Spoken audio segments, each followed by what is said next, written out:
boa noite a todos e a todas. É com muita satisfação que começamos esta nossa webinar de hoje, que vai discutir a relação entre o patrimônio cultural e a crise do Covid-19. É com muito prazer que nós vamos receber hoje representantes de vários ICOMOS da América Latina, que gentilmente aceitaram o nosso convite. Então, nós vamos ter a presença de especialistas de várias áreas do patrimônio, alguns deles presidentes dos seus comitês nacionais, e que vão nos trazer uma reflexão a partir de suas próprias perspectivas disciplinares, mas também geográficas, sobre essa questão que, afinal de contas, é a questão central do simpósio que organizaremos em novembro, que será o 4º simpósio científico do ICOMOS Brasil e o primeiro da região latino-americana. Então, imediatamente, passando aos nossos convidados, eu gostaria de apresentar, em primeiro lugar, Pedro Del Rey, que é o presidente do ICOMOS Argentina. Pedro Del Rey, buenas noches, Pedro. Pedro es arquitecto, es maestro en gestión cultural y es el actual director de Patrimonio Cultural de la provincia de Buenos Aires, además de ser presidente de ICOMOS Argentina. Eu les presento agora la presidenta de ICOMOS Chile, Marcela Hurtado. Marcela, buenas noches, Marcela. Buenas noches, Leonardo. Buenas noches. Marcela también es arquitecta, es doctora en Historia del Arte por la Universidad Pablo de Olavide en Sevilla y es actualmente profesora de la Universidad Técnica Federico Santa María y es la presidenta de ICOMOS Chile. Yo les presento también ahora el arquitecto Saúl Alcántara, presidente de ICOMOS México. Buenas tardes. Buenas noches. Buenas tardes en México. Buenas tardes en México. Hola, Saúl. Sí. Saúl es, como dijo, es arquitecto, es maestro en arquitectura del paisaje por la Universidad de Génova y es doctor en diseño por la Universidad Autónoma Metropolitana de México, UAM, donde él actualmente es el profesor titular. Saúl tiene una larga experiencia de evaluar también sitios patrimonios de la humanidad. Yo les presento ahora José Carlos Hayakawa, presidente de ICOMOS Perú. Buenas tardes. Buenas tardes, buenas noches, José. Carlos es también arquitecto, todos somos arquitectos acá. Es doctor en turismo por la Universidad de San Martín, es docente investigador y es el director editor de la revista Devenir y es presidente de ICOMOS Perú. Y ahora llamamos la única que no es arquitecta, Adriana Carreaga, nuestra colega de Uruguay. Hola, buenas noches. Buenas tardes para todos. Adriana es profesora de historia, tiene magíster en políticas públicas y es directora de un proyecto muy importante en Montevideo, que es el Espacio Cultural al Pie de la Muralla.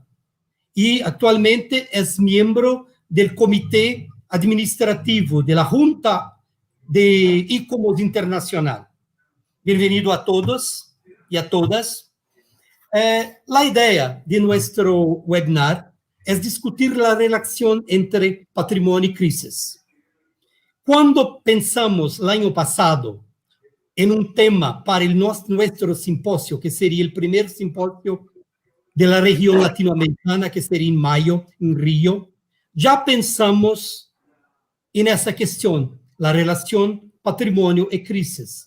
Pero todavía no sabíamos lo que iba a pasar, naturalmente, y pensábamos entonces en dos perspectivas diferentes sobre la crisis. En primer lugar, la cuestión de la crisis social, política, económica, que todos nosotros en Latinoamérica vivimos de una o de otra manera, y cómo eso afecta al patrimonio. Eso sería el primer desafío, pero también pensábamos sobre la crisis de nuestro propio campo disciplinario del patrimonio. Nosotros sabemos que como el concepto del patrimonio se expande, se amplía mucho, hoy estamos viviendo una crisis del paradigma del patrimonio, cuáles son las respuestas, cómo debemos tratar el patrimonio. Entonces tenemos una crisis externa y queríamos también discutir la crisis interna del patrimonio. Eso era el desafío,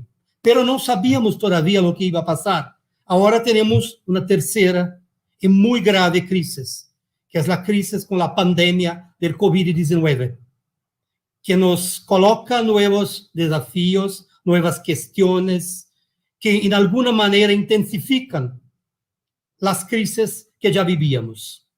Entonces, la idea de hoy, del nuestro panel de hoy, es discutir a partir de diferentes miradas, a partir de diferentes perspectivas, esa relación entre patrimonio y crisis. Y para eso vamos a tener como hilo conductor 3 preguntas básicas. Una sobre la relación entre patrimonio y crisis. La segunda sobre ejemplos de resistencia, de resiliencia, de buenas prácticas. Y la tercera sobre lo que podemos pensar sobre el futuro.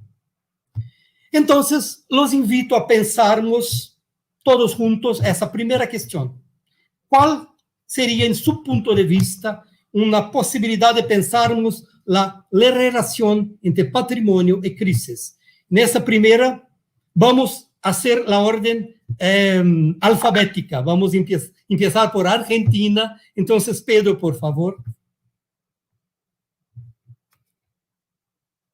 Su micrófono no está encendido, Pedro. Así. Ahora sí. A ver. ¿Está encendido ahora? Bueno, buenas tardes de nuevo a todos y a todas. Primero, muchas gracias. Gracias, Leonardo, por invitarnos, en nombre tuyo, a todo ICOMOS Brasil, por invitarnos a este webinar, que la verdad es inédito estar junto con los presidentes de ICOMOS de otros países en este espacio de reflexión, que me parece que es sumamente interesante. Voy a prender el cronómetro para no pasarme de los 5 minutos. Bueno, primero, como todos sabemos, nos encontramos en una emergencia sanitaria y económica en la región y en el mundo que no parece tener una fecha clara de caducidad y sin poder todavía medir las consecuencias terribles de la misma. La aparición de la pandemia en Argentina se da también en un marco se inició en un marco de mucha complejidad, con un Estado totalmente ausente en el periodo 2015-2019, con niveles de endeudamiento inéditos en los sectores de la producción, la industria y el comercio absolutamente paralizados. Esto fue como un combo letal, digamos, para nosotros, esta unión de la pandemia y la crisis heredada, sobre todo en el universo de la cultura y del patrimonio cultural, dañando gravemente a los sectores vinculados a la producción, la promoción, la difusión y la comercialización de bienes y servicios y actividades de contenido cultural, artístico o patrimonial. Modificando también, a su vez, los presupuestos del Estado Nacional o de los estados provinciales, clausurando muchas veces las partidas destinadas al cuidado del patrimonio y a la gestión cultural. De hecho, yo soy el responsable del patrimonio cultural de la provincia de Buenos Aires y estoy bajo esta problemática del direccionamiento de los presupuestos hacia salud y de la falta de recursos para sostener un área que es muy compleja. Asimismo, el aislamiento preventivo, social y obligatorio, con las restricciones de movilidad y con los problemas económicos en vastos sectores de la población, han paralizado un modelo turístico que cada año movilizaba a millones de personas en busca de los destinos de sol y playa, profundizando así la crisis generalizada y aumentando la pérdida de empleos y el deterioro de la economía. Justamente lo que quiero yo abordar es la relación entre patrimonio y turismo. No, es un tema que quería hablar para empezar a hablar de la crisis del patrimonio.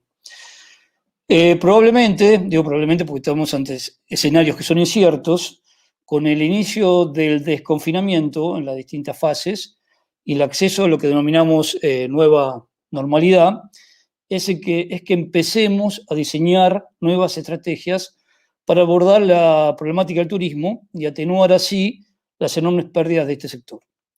Sobre todo teniendo en cuenta que tenemos el verano muy cerca y que la presión económica y los prestadores de servicios turísticos generan bastante presión. En nuestro país, actualmente nos encontramos en una etapa donde algunas provincias como Corrientes, Santiago del Estero, San Juan, Mendoza y Salta, por lo menos, están ensayando una suerte de vuelta al turismo con protocolos de higiene y distanciamiento social. En ese sentido, el objetivo principal de cada una de estas provincias es que sus habitantes descubran o redescubran las bellezas naturales y culturales de su propio territorio, llevando a cabo distintas estrategias y planes para el fomento. La nueva demanda probablemente se oriente a lo que denominamos turismo cercano o de proximidad. Digo, probablemente porque es un escenario todavía no demasiado definido, convirtiendo a los sitios vinculados a las referencias culturales, naturales o patrimoniales que no generen aglomeración y que no tengan índices altos de contagio en destinos aconsejados. Los pueblos, probablemente con menos de 5.000 habitantes en nuestro país, con cascos históricos de valor patrimonial y reconocidos por sus características vinculadas al paisaje, a la historia y a la cultura, probablemente sean excelentes propuestas para lo que se denomina turismo de cercanía. En nuestro país tenemos cerca de 500 pueblos con cascos históricos que tienen estas características y tienen menos de 5.000 habitantes. Posiblemente también sea el automóvil el medio de transporte a utilizar por ser considerado como el más seguro en esta modalidad turística que intentará cortar distancias y extender la estancia a un fin de semana o a 3 días. Esto nos lleva a reflexionar el papel que va a cumplir el patrimonio cultural en los distintos sitios o poblados o barrios en el desarrollo de este turismo de proximidad y la dinamización de la economía. También en la necesidad de atención a un sector, el patrimonial, que no ha tenido la debida correspondencia por parte de las políticas públicas de los gobiernos, tanto nacionales como provinciales o como municipales. Y acá va un poco la crítica o la crisis que yo quiero plantear. Por lo menos desde nuestro lugar, o por lo menos de la Argentina, que es la ausencia de herramientas de financiación y de gestión adecuadas para dar respuesta a este importante sector que es esencial en las políticas de desarrollo territorial. La cuestión patrimonial, por lo menos en la Argentina, estuvo vinculada históricamente a la protección del bien a partir del congelamiento de la capacidad constructiva y la defensa de su autenticidad, pero no en la búsqueda de su conservación o su restauración. La mayor parte de nuestros bienes inmuebles protegidos, de hecho tenemos 1.500 inmuebles protegidos por ley nacional, y yo tengo a mi cargo 600 inmuebles protegidos por ley provincial, se encuentran en mal estado de conservación y con deficiencias en la gestión que dificultan su uso social. Podemos explicar esto en la escasa financiación que tienen históricamente los municipios, la provincia o la nación, pero también en la ausencia de una política en el sector, ya me excedí, o sea que voy definiendo esto, presupuestos que son innecesarios, digamos. Nosotros en la Argentina tenemos una tradición en el sostenimiento de las políticas culturales, sobre todo el cine, la música y el teatro, a partir de instituciones que les son propias, pero carecemos de fuentes de financiación o beneficios fiscales o programas especiales que tengan algún nivel de continuidad para poder conservar y restaurar el vasto y diverso patrimonio cultural que nosotros tenemos. Digamos, hoy esta crisis nos presenta un escenario distinto, que es que debemos empezar a diversificar la oferta turística a partir de entender que los poblados históricos tienen un enorme valor patrimonial, pero nos encontramos con una gran debilidad, que no tenemos una herramienta suficiente para transformar este patrimonio en atractivos turísticos que tienen condiciones y que tienen posibilidades de su uso social. Bueno, voy cortando porque ya son 7 minutos y quiero ser respetuoso con el tema y ya me pasé 2 minutos. Obrigado, Pedro. É muito interessante que Pedro nos trouxe algumas questões que eu acho que vão permear a fala de todos. A questão, em primeiro lugar, do orçamento, do presupuesto, que é uma questão muito séria, principalmente nos nossos países que têm, em larga medida, vivido políticas neoliberais. Agora, ele traz uma ideia muito interessante de resposta, que é a questão do turismo de proximidade, vamos poder discutir isso mais à frente. Vamos ouvir agora Marcela Hurtado, que vai nos trazer a sua perspectiva do Chile. Gracias. Buenas tardes. Antes que nada, saludar a todos los asistentes. Y Leonardo, muchas gracias por la invitación que me cursaste y muy feliz de estar en este panel con estos compañeros de América Latina. Muy interesante la aproximación que planteó Pedro. Yo quiero compartir, para iniciar este debate, dos reflexiones desde lo que nos ha tocado vivir acá en Chile. Bueno, la primera reflexión, que es un poco transversal, es teniendo en consideración que el patrimonio cultural lo componen bienes y manifestaciones, como ustedes bien saben, materiales e inmateriales, y que forman parte de nuestra experiencia cotidiana, ya sea por el trabajo en el que nos desempeñamos, muchos de nosotros, nuestra propia historia, o simplemente por nuestra vida cotidiana. Entonces, esta crisis que como humanidad estamos padeciendo en estos momentos también está afectando, por tanto, al patrimonio cultural, a esta propia evolución del patrimonio cultural. Esta crisis, por lo tanto, se expresa de diferentes maneras. Por un lado, nos hemos visto, tal como Pedro señalaba, nos hemos visto privados de acceder a la experiencia de la cultura o a desarrollar actividades que constituyen parte de nuestro patrimonio cultural. Y a su vez, estas actividades también tienen parte en espacios que significan y que cobran sentido con su ocupación. Y el impacto económico directo para quienes trabajan en el sector cultural es alarmante, pero también cómo se van a ver afectados como consecuencia de ello, por ejemplo, inmuebles que podrán ser debidamente mantenidos. O sea, si la humanidad está atravesando una crisis, el patrimonio también está padeciendo esa misma crisis.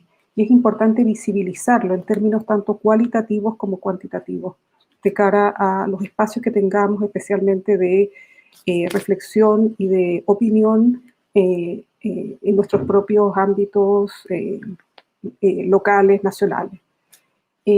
También, por otro lado, desde la experiencia que nos ha tocado vivir aquí como país, hay otro tipo de crisis que puede afectar al patrimonio cultural y que se relaciona con una falta de valoración o reconocimiento o por una falta de identificación de un pueblo o comunidad con ese patrimonio.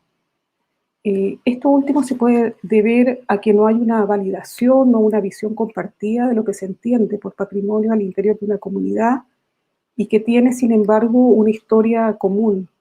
Y eso es lo que ha sucedido en Chile a propósito de, tal vez ustedes se han enterado, de las demandas sociales que se iniciaron en octubre del año pasado y que también ponen en crisis ciertos referentes históricos y culturales y que reclaman una inclusión por haber sido postergados por mucho tiempo. Y detrás de esta legítima demanda hay efectivamente una postergación en discusiones ampliadas que permitan tanto un reconocimiento del valor de la herencia cultural más tradicional, como la revisión y extensión muchas veces de esa noción de patrimonio cultural, más allá de esa visión que pueda tener un grupo determinado. Entender, por tanto, que el concepto de patrimonio es dinámico, me parece que es fundamental, porque la propia sociedad es dinámica. Entonces, en la medida que se dé ese espacio, manifestaciones más diversas, se fortalece una comunidad y su patrimonio asociado. Estas dos aproximaciones a la relación entre patrimonio y crisis quería compartir, una derivada de la contingencia y esta última tiene que ver con la motivación que comentaba Leonardo al inicio y que iba a ser el hilo conductor de esta reunión. Nosotros seguimos padeciendo esa crisis social que evidentemente ha repercutido fuertemente en la noción que tenemos de patrimonio local. Muchas gracias. Muchas gracias. Gracias, Marcela. Marcela nos traz essa questão muito interessante de como a crise nos faz repensar o próprio conceito de patrimônio. Vamos agora ouvir a perspectiva de Saúl, que vem do México, que vai nos trazer a sua perspectiva sobre essa questão. Muy buenas tardes desde la Ciudad de México. Bueno, le agradezco a Leonardo Castriota esta invitación, muy interesante, sobre todo las 3 preguntas. Y yo la verdad tomo la sugerencia de Leonardo en relación que podemos acatar estas preguntas, pero también hablar de aquello que nos puede interesar. Saludo a mis colegas de ICOMOS en Latinoamérica. Yo me permití, Leonardo, hacer algunas pequeñas líneas, quizás un poco atropelladas por el tiempo, para no pasarme, prácticamente de los 5 minutos, pero también enfatizar en algunos aspectos. Bueno, el planeta se encuentra enfermo definitivamente, ¿no? La mitad de su población está enclaustrada en sus hogares debido a la pandemia COVID-19. En la gran mayoría de los países con mayor mortalidad, las ciudades presentan un alto índice de contaminación ambiental. La megalópolis de la Ciudad de México ocupa el 5º sitio. México es el 3er país con más decesos por esta pandemia, solamente detrás de Estados Unidos de América y de Brasil. La Universidad Martin Luther de Halle-Wittenberg, en Alemania, indica que los altos índices de contaminación del aire pueden ser uno de los contribuyentes más importantes en casi 80% de las muertes por la COVID. La investigación indica que la exposición a largo plazo de dióxido de nitrógeno, nosotros tenemos al norte de la Ciudad de México una refinería y una hidroeléctrica que causa precisamente todo este químico, puede causar problemas de salud graves como hipertensión, diabetes, enfermedades cardíacas y cardiovasculares. Deforestar y envenenar nuestro paisaje cultural o nuestro patrimonio natural significa envenenar nuestro propio cuerpo, y cuando presenta enfermedades respiratorias crónicas, su capacidad para defenderse del SARS-CoV-2 es limitada. El desarrollo urbano tradicional ha dado preferencia al concreto que al patrimonio natural. Progresar significa deforestar. El doctor Salvador Aceves, un gran cardiólogo, en 1971 escribe lo siguiente, y me gustó muchísimo esta cita para poderla expresar el día de hoy. Los árboles conservan la tierra, que es nuestro patrimonio natural, ¿no? Preservan su fertilidad, sanean la atmósfera, purifican el aire que respiramos, embellecen el paisaje, permiten la supervivencia de especies animales y ayudan así a mantener el equilibrio biológico normal. Proveen de elementos al ser humano, hacen atractivo y hermoso su ambiente. Hay ciudades de población importante en donde prácticamente no se ve un árbol, como si quienes la trazaran y habitan se cuidaran de una peligrosa contaminación vegetal. Por otra parte, fenómenos naturales como secuelas desastrosas, como los huracanes y sismos, se presentan en forma recurrente en nuestro territorio americano. Recordemos que es el único continente que tiene 2 polos, el polo sur y el polo norte. Por lo tanto, tiene un patrimonio cultural y natural único y continuo. La fuerza destructiva de estos eventos se incrementa por las modificaciones que el ser humano induce a la naturaleza, tanto en la dimensión planetaria como en el calentamiento global, en intervenciones puntuales como la extracción de agua del subsuelo o la modificación de la corteza superficial que torna inestable las pendientes a la deforestación indiscriminada. En un pasado no muy lejano, el ser humano, haciendo gala de su conocimiento del medio, se asentaba y construía en lugares propicios donde se ponía a salvo de las fuerzas de la naturaleza y había una relación muy estrecha entre ser humano y natura. Hoy en día, esta cultura se ha desvanecido ante la presión demográfica y la especulación sobre el suelo. Los desarrollos inmobiliarios y los asentamientos precarios comparten el maltrato al patrimonio natural y los riesgos que éste trae consigo. Para el patrimonio edificado de varios países del continente, los sismos representan el mayor y más traumático riesgo de destrucción con ellos. El día de hoy, después del sismo del septiembre del 2017, realmente el patrimonio sigue completamente en una indefensión. Del 100% de aquellos edificios dañados, que se tendrá prácticamente el 20% en condiciones estables.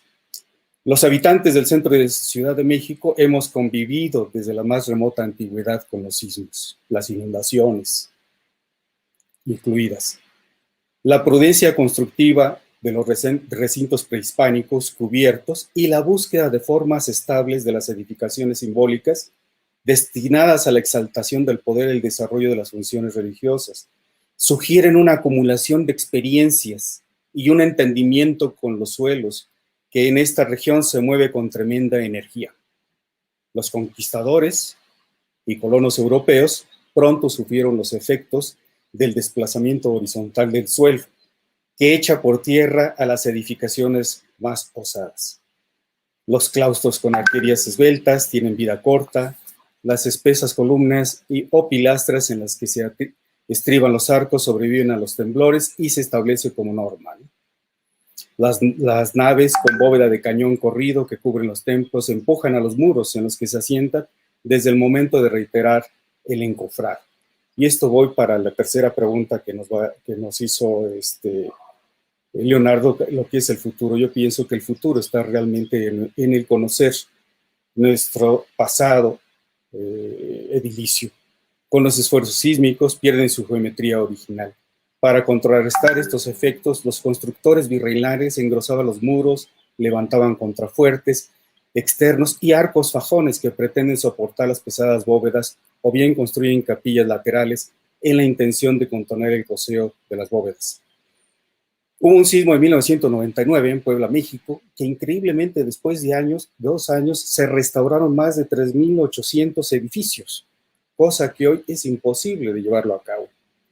En Puebla y su comarca, las torres eran muy esbeltas y con complicados apoyos que claudicaban a menudo ante la presencia de los terremotos y se reconstruían generalmente siguiendo los mismos esquemas tradicionales.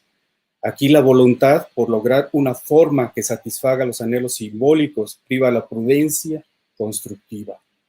Cronistas y evangelizadores dejaron constancia de los sismos que experimentaron y 2 científicos, José Antonio Alzate y Joaquín Velázquez de León, describieron las peculiaridades del terremoto que sacudió durante largo tiempo la Ciudad de México en 1768. Pero desde la época prehispánica ya hay narraciones sobre estos terremotos, incluso el Olín, que es este símbolo mexica que simboliza el tiempo, simboliza el movimiento, es el dios de los terremotos. En el caso de los sismos de 1999, fueron los templos que en sus remates, bóvedas y torres sufrieron los mayores desperfectos. En las intervenciones de restauración a los efectos de los temblores ocurridos en el último tercio del siglo XX. Se introdujeron sistemas estructurales de reciente desarrollo que no siempre asimilaron la materia constructiva antigua y que en muchas ocasiones actuaron negativamente al modificar la rigidez o ductibilidad de los inmuebles. El comportamiento de los edificios ante estas intervenciones nos ha dejado una valiosa experiencia. Ahora actuamos con extrema cautela frente a la introducción de nuevas prótesis estructurales que ponen en crisis el patrimonio construido. Muchas gracias. Gracias, Saúl. É muito interessante que cada de nós todos somos da área do patrimônio, só que cada de nós tem uma especialidade, e a gente percebe, pela fala do Saúl, a sua ligação com a questão da paisagem. Ele traz os elementos, inclusive, do substrato natural, que são elementos muito importantes para pensarmos a questão da crise. Tanto alguns eventos que não dependem diretamente do homem, mas também alguns que são diretamente relacionados com a ação humana, como a contaminação, a poluição. Então, é muito interessante uma ideia que o Saúl trouxe, que eu acho que nós podemos discutir daqui a pouco, que é a ideia de acumulação de experiências. Talvez devemos pensar o patrimônio como uma acumulação de experiências com a qual a gente deve aprender para projetar, inclusive, para o futuro. Quero lembrar ao público que vocês podem nos mandar perguntas pelo chat, que depois nós vamos direcionar e, ao final, nós vamos fazer uma rodada. Vamos ouvir agora José Carlos, do Peru, que vai nos trazer uma outra perspectiva. Uhum. Buenas noches con todos. Gracias a los organizadores, especialmente a Leonardo Castriota por la invitación. Y bueno, felicitaciones por la iniciativa. Es un gusto compartir con colegas de América Latina. El tiempo es muy puntual, así que trataré de ser preciso. He preparado una presentación, así que voy a intentar compartirla.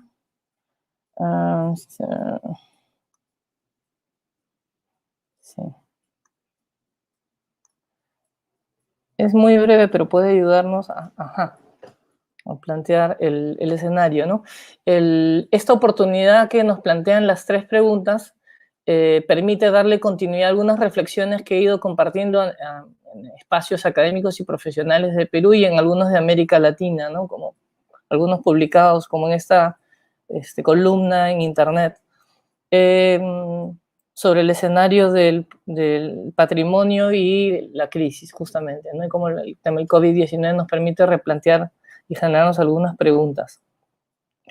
Para ello, el enfoque que he decidido utilizar pasa por el lado gestionario, por las experiencias de gestión que desde el medio peruano tenemos, y se sustentan esencialmente en tres componentes que me parece que es importante señalar, ¿no? Y que creemos que en el marco de esta tremenda coyuntura que estamos viviendo, permiten visibilizar y desnudar problemas estructurales, crisis estructurales que ya teníamos desde antes de la pandemia, y que el retorno o el paso a esta nueva normalidad o nuevas normalidades en realidad tendrían que intentar resolver para que justamente el tránsito no se produzca con las falencias estructurales que voy a mencionar. Con relación a los marcos de gestión y administración, es importante señalar que la llegada del COVID-19 y el escenario que le ha planteado al Perú ha evidenciado la ausencia de un formato gestionario de crisis que permitiese desarrollar acciones coordinadas, coherentes y con mirada estratégica que nos permita mirar más allá de lo inmediato y más bien nos permite prospectar desafíos venideros, ¿no? Esperables. De alguna manera, las entidades salvaguarda del patrimonio encabezada por el Ministerio de Cultura, pero también en el caso de los gobiernos regionales y los gobiernos locales, han evidenciado su ausencia de un liderazgo técnico y positivo que nos permitiese repensar cómo mantener estos bienes patrimoniales y los museos ahora más bien abandonados y afectados por invasiones lucrativas o demoliciones alevosas, ¿no? Como pueden ver el caso de un incendio en el centro histórico cusqueño, muy reciente. Con relación al tema de la planificación, la crisis ha evidenciado procesos de planeamiento erráticos, fragmentarios e ineficaces, que no solo no atienden las demandas de la conservación patrimonial, sino las demandas propias de los sujetos patrimoniales, ¿no? En la búsqueda de esto que mencionaba Pedro, del uso social o de la apropiación social de dichos bienes patrimoniales, ¿no? Y esto también se evidencia por la ausencia de protocolos específicos y elementos técnicos o de facilidades para la participación ciudadana, ¿no? Entonces, en el marco de la crisis se ha restringido mucho más lo avanzado al respecto. La imagen que planteo es una que tiene la página web de la Unión de Estudiantes de América Latina, de Arquitectura de Lima, UDEAL, en protesta a la aprobación del Plan Maestro del Centro Histórico de Lima al 2028, en virtud de un proceso nada participativo donde la ciudadanía, sobre todo los actores sociales y locales, quedaron al margen al respecto. Y un tercer componente en esta experiencia gestionaria que se ha evidenciado a partir de la crisis por el COVID-19, que creemos que evidentemente es estructural, es anterior, ¿no es cierto?, y se ha quedado desnudada, tiene que ver con los dispositivos legales y financieros, ¿no? Y el escenario cusqueño, y esta es la foto de Machu Picchu, una foto muy reciente de este año de febrero, y la enorme demanda, la presión turística inconmensurable que se plantea, evidencia que hay una descomunal concentración en el turismo como un excluyente norte cuando se habla de recursos económicos, ¿no?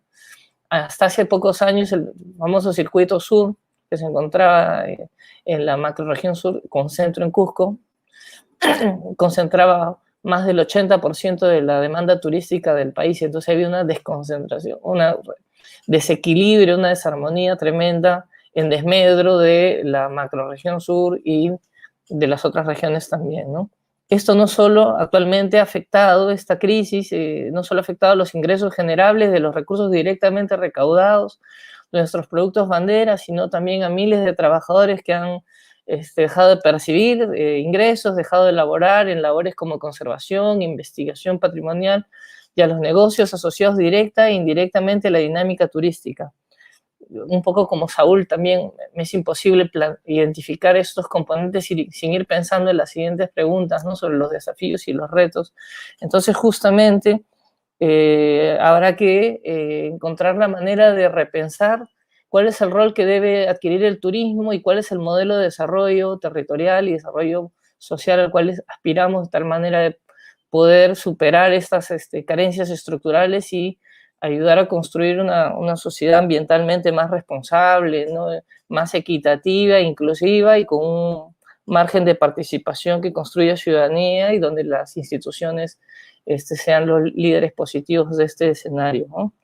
Bueno, espero haber estado dentro del tiempo y haber sido claro y preciso un poco los aspectos que quería señalar. No. Obrigado, José. Ele trouxe, é interessante também, né, que também como especialista em turismo, ele trouxe essa questão que é recorrente, como ficará o turismo durante e após a pandemia? Será que o modelo de desenvolvimento que nós adotamos é sustentável em relação ao turismo? E José também trouxe outra questão muito importante, que é a relação com o planejamento urbano e com a participação popular nos planos. Uma outra questão que a gente deve retomar. E agora, para finalizar essa primeira rodada, vamos ouvir a nossa amiga Adriana Carreaga, do Uruguai, que, aliás, produziu um texto muito interessante já há alguns meses sobre Covid-19 y el patrimonio. Adriana, por favor. Bueno, muchísimas gracias por la invitación y gracias, es un honor compartir con nuestros amigos latinoamericanos esto que en realidad Latinoamérica ahora se está movilizando y mucho con respecto a estos webinars y cómo nos estamos pensando. Yo creo que esto es de alguna manera, una de las ventajas que ha traído, si podemos llamar de una ventaja, pero digamos un punto fuerte que ha traído esta crisis, que nos hemos estado uniendo desde otro lugar. Antes necesitábamos la presencia física, no nos podíamos movilizar, eran muy caros, no es lo mismo Latinoamérica que movilizarnos en otros continentes, y esto nos ha permitido, sabiendo utilizar estas herramientas, una cercanía mayor. Claro está que siempre hay algunos que ven con reticencia todo esto. Yo iría a las bases. Lo bueno de ser último es que uno, bueno, escuchó ya todo y no va a repetir muchas cosas. Eso es lo bueno de ser último. Pero escuchaba atentamente y yo iría primero a plantearme, porque salió en muchos de ustedes, sobre todo Marcela también, que lo ha traído, de qué hablamos cuando hablamos de patrimonio. Iría a lo básico. Porque si yo voy a hablar de patrimonio y crisis y pienso, bueno, ¿de qué estoy hablando cuando hablo de patrimonio? Estoy pensando, parecería obvio, pero que no es tan obvio. Estoy pensando un patrimonio que está declarado por la UNESCO y nosotros como ICOMOS, que somos todos de ICOMOS, estamos relacionados con esos dossiers que se presentan a la UNESCO. Estamos pensando el patrimonio desde lo nacional, desde lo regional, desde lo local. Estoy pensando el patrimonio desde lo simbólico, que no está declarado por nadie. Porque eso trae a lo que decía Pedro. Hay una declaración que lo hacemos, ¿no es verdad? Pero después está la otra problemática del patrimonio, cómo conservamos el bien y cómo, de alguna forma también, cómo lo protegemos. Entonces, no es la declaración mera de que congelamos ese bien arquitectónicamente. Por otro lado, ¿qué papel juega cuando está declarado que queremos tener todos, ¿no es verdad?, esa cocarda de la UNESCO? ¿Qué papel juega cuando un bien es declarado? ¿Qué papel juega en las comunidades locales? ¿Cómo se comporta? ¿Hay un diálogo? ¿No hubo un diálogo? ¿Intervinieron o no en esa declaración? Yo creo que acá hay una crisis conceptual pre-pandemia, una crisis que todavía me da la impresión de que no nos ponemos de acuerdo de qué hablamos cuando hablamos de patrimonio. Y acá somos todos, yo soy la única que acá no es arquitecta, pero acá tiene que ver mucho las tribus académicas, como dice un autor, los saberes diferentes. Los saberes diferentes y el actuar transdisciplinariamente, que no es interdisciplinariamente ni multidisciplinariamente, es transdisciplinariamente. Cuando hablamos de patrimonio, el enfoque debería ser de alguna manera transdisciplinario, y allí corremos el eje del patrimonio en sí por pensar en la gente. Es un patrimonio, cuando hablamos de patrimonio, deberíamos estar hablando la gente y no tanto de los bienes, porque eso también me parece que hay como, seguimos pensando o siguen permeando discursos de los años 70 con la monumentalidad, con lo arquitectónico, y nos está faltando de alguna forma una mirada un poco más globalizadora y holística. Por otro lado, cuando pensamos en patrimonio y esto que ha pasado con esta pandemia, ¿cómo se han protegido los bienes? Es una de las preguntas. Quedaron indefensos. Hablaba la indefensión del patrimonio, decía José, ¿no? Y de alguna forma también pensar que, decía él, que había crisis estructurales prepandemia. Las crisis estructurales porque no teníamos herramientas adecuadas, porque las estrategias que utilizábamos quizá no estaban consensuadas por todos. Y acá yo creo que juega un papel fundamental una tríada entre lo que es la localidad, las comunidades locales, la academia y las autoridades. Es decir que en esta tríada, como en las distintas regiones que estamos, ¿no, verdad? ¿Cómo están jugando con respecto al patrimonio? No tenemos financiación, decía Pedro, ¿no? Pero también pensar en qué soluciones estamos dando, cómo abordamos una temática que muchas veces las comunidades están ajenas a las mismas. Entonces, pensar desde cómo los avances científicos y los discursos científicos hacen mella en esa comunidad y cómo golpeamos las puertas que tenemos que golpear frente a las autoridades. Esta crisis sanitaria evidenció falencias, muchas falencias, ya lo decían los que me precedieron, pero de alguna forma también nos sirve una oportunidad para repensar y para buscar la creatividad, buscar nuevas formas de comprender la realidad. Y yo creo que, yo soy optimista, y yo creo que se despertaron nuevas formas de entender la realidad, que hay nuevos actores que han venido al patrimonio, pero que también pensamos que el patrimonio está en una especie de encrucijada. Hay una fragilidad en el cuidado de los lugares, hay una fragilidad en las comunidades y sitios. Nos ponemos a pensar cuántas muertes ha tenido en trabajadores del patrimonio a nivel región, a nivel Latinoamérica. A mí me da un poco de reparo hablar de Uruguay porque es como no ha caído con tanta intensidad el coronavirus y incluso nuestros museos ya están abiertos, que es una de las preocupaciones que había, y bueno, y el teatro se puede acceder también. Pero ¿cómo es que se ha trabajado, por ejemplo, en lugares patrimoniales? ¿Qué se ha hecho durante esta crisis y qué tanto se defendió y se protegió? Saúl hablaba de las cuestiones climáticas, los sismos, los terremotos. ¿Es que hay una gestión del riesgo en Latinoamérica? Digamos que se hacen las estrategias debidas frente a algo. ¿Es que se protege el patrimonio inmaterial de los oficios y saberes? ¿Qué tanto se protege? ¿Qué tanto hablamos, ¿no, verdad?, con respecto a eso? Y por último, para no excederme, ¿qué tanto esta pandemia nos ha cambiado los usos y las costumbres? Ese patrimonio inmaterial. ¿Qué tanto esa pandemia, que ahora esos abrazos no están, o como que estamos trayendo costumbres patrimoniales de otros lugares, como por ejemplo sacarse los zapatos cuando entramos, como lo hacen en Japón o en Turquía? Pero yo creo que pensar el patrimonio y crisis es comenzar a definir nuevamente términos que no están tan saldados. Otro término que no está tan saldado tampoco es el término conservación. Pero de alguna forma lo dejaría por aquí para luego retomar algunas ideas que me parecen que van en otras direcciones y no abrirme en esta primera intervención. Gracias. Muito obrigado, Adriana. Acho que ela fechou com chave de ouro esta primeira rodada da nossa questão. Ela trouxe uma perspectiva muito importante. Em primeiro lugar, a ideia de que o patrimônio é multi, inter e principalmente transdisciplinar. A necessidade de adotarmos visões de outras áreas que não aquelas tradicionais, né, que lidaram com o patrimônio, notadamente arquitetura e história, mas incorporar essas perspectivas das outras ciências, inclusive das ciências humanas.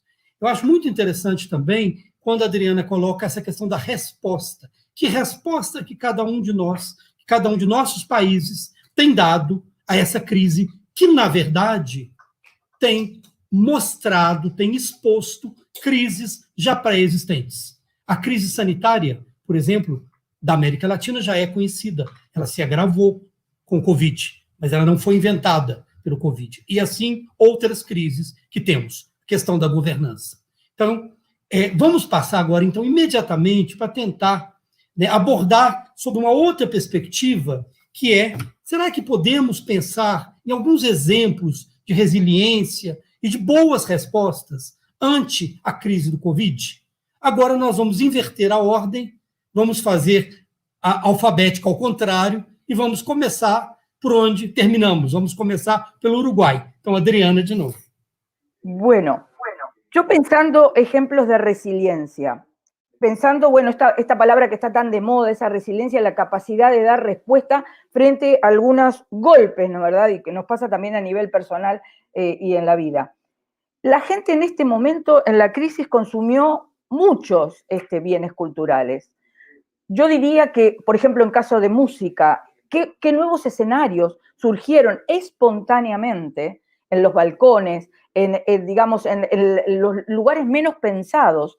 Porque la gente, ese movimiento, ¿no verdad?, de abajo hacia arriba, permitió ver que consumían cultura, más allá de que museos, de todo, teatros quedaban por streaming, por todo lo que tiene que ver, ¿no?, con las nuevas tecnologías, estaban dando un escenario de, digamos, brindando experiencias culturales para que lo pudiera todo el mundo disfrutar. Ahora, cambiaron sin duda ninguna las configuraciones, porque veíamos en distintos formatos, ¿no? Y eso era lo bueno, es decir, que rápidamente, yo creo que en marzo, cuando fue el antes y el después, que con Leonardo estábamos el 12 de marzo en París, fue ese antes y el después, al menos para el Uruguay el 13, cuando cambia todo, los nuevos formatos que aparecieron y que permitieron rápidamente a la gente reaccionar. Eso lo tenemos que aprovechar. Eso es pensar desde la gente, porque muchas veces, y pasa en el escenario en que nos movemos, pensamos muchas veces desde la universidad o desde de un lugar un poco más, digamos, un poco más jerárquico, por decirlo de alguna manera, se piensa sobre la gente. Y acá es no desechar todas esas cuestiones espontáneas que han surgido. Por ejemplo, pensando la gente consumiendo cultura de sus casas, pero también tengo la contracara. ¿Es que el acceso fue democrático para todos? ¿Es que todos pudieron acceder a esas manifestaciones culturales? ¿O no todos tenían tecnología? Yo, en el país en que vivo, el acceso a la tecnología, digamos que es muy democrático, es muy accesible, pero no todos. Entonces, también ahí hay una desigualdad, porque el patrimonio no es solo conflictivo, sino también no es totalmente igualitario en el acceso. Hay también en esto, pensando que hay una política clara y homogénea en los países con la cuestión de gestión de riesgo que se habló en la primera ronda. ¿Se siguen las directrices internacionales con respecto a esto? ¿Cómo se abordó esa pandemia mirando los tres pilares básicos del patrimonio, que es la protección, la conservación y la difusión? ¿Cómo se abordó? Y antes de la crisis, ¿cómo se estaba abordando? ¿No será momento de revisitar estos conceptos, de repensarlos? Y estoy hablando a la interna también de los comités ICOMOS a nivel latinoamericano. Yo sé que hay comités que esto no se habla, no se discute o prácticamente nada. Tomo el ejemplo para redondear y terminar. Tomo el ejemplo que rápidamente lo sacó Nepal, por allá por el mes cuando tú mencionabas del artículo mío del patrimonio cultural en tiempos de coronavirus, que muy gentilmente lo recogió ICROM. Nepal, en abril, ya estaba dando, y cómo es Nepal, estaba dando 3 líneas como para ser resilientes y pensar, ¿no? Y ellos decían, bueno, vamos a indagar cuál fue el impacto de esto en las comunidades locales. Es decir, vamos a hacer de alguna manera un mapeo, una investigación. Vamos a seguir pensando acerca de la tecnología, que yo creo que eso es uno de los fuertes que tenemos que ver, qué tanto nos acercó. Y vuelvo a insistir que estos formatos de webinar nos acercó muchísimo a Latinoamérica. Y por otro, estudiar el impacto económico en las comunidades, porque esto tiene mucho que ver con lo que decía Pedro hoy, con otro concepto fundamental en patrimonio, que es la sustentabilidad, y que es la sustentabilidad de las actividades culturales, no solamente quién financia, pero de alguna manera también relacionadas con otras actividades. Por ejemplo, el turismo. Mala palabra durante muchos años también en los patrimonialistas, porque siguen mirando al turismo, yo porque pertenezco al Comité Científico Internacional de Turismo, pero siguen mirando al turismo como un enemigo. Y también pensar en esto que pensaba y decía, y cómo es Nepal, esa sustentabilidad, pero también pensar en el desarrollo local y en esa gestión del riesgo, que vuelvo a insistir, para mí estamos aún en pañales. Gracias.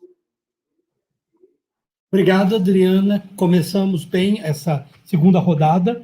É muito interessante que a Adriana chama atenção, me chamou a atenção 2 pontos importantes. O primeiro, a questão da arte. Como já nos primeiros dias da pandemia, a convivência, o desfrute da arte foi tão importante para a gente. E depois a questão da democratização. Será que esse acesso é possível para todos ou não? A questão do acesso à tecnologia. Então, isso é muito importante. E ela coloca também a questão importantíssima e que fica muito clara agora durante a pandemia, que é a questão da gestão de riscos.